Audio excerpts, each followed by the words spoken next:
वाटेल ते झालं तरी सगळे दोषी शोधून आणि जोपर्यंत ते फासावर लटकत नाही तोपर्यंतची सगळी कारवाई पोलीस करतील हा विश्वास मी त्यांना दिलाय। 302चा गुन्हा दाखल होईल का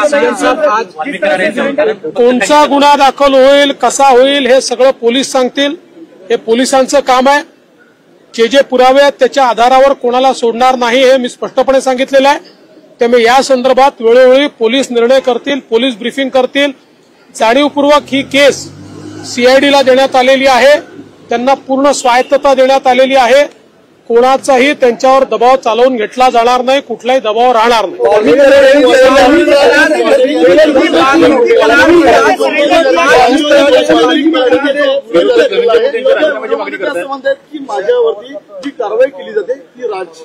कोणी काही म्हणत असलं तरी पोलीस जो काही पुरावा आहे या पुराव्याच्या आधारावरच या ठिकाणी कारवाई करतील। त्यामुळे कोण व्हिडिओत काय म्हणताय कोण काय म्हणत नाही हा विषयच नाही। विषय हा आहे जिथे पुरावा आहे त्याला सोडलं जाणार नाही। राजीनामा द्यावा अशा प्रकारची एक मागणी समोर येते। मला या प्रकरणातल्या राजकारणामध्ये जायचं नाही। मी पहिलेपासून सांगतो कोणाही विरुद्ध पुरावा असेल तर द्या, ज्याच्या विरुद्ध पुरावा असेल आम्ही शोधतोय, कोणाजवळ दुसऱ्या जो असेल त्यांनी पण द्यावा।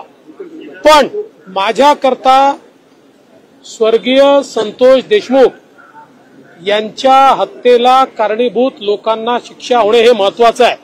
काही लोकांना केवळ राजकारण महत्वाचं आहे, त्यांचं राजकारण त्यांना लखलाभ, त्यांच्या राजकारणाने मला वाटत नाही की काही फार त्याच्यात काही फायदा होईल।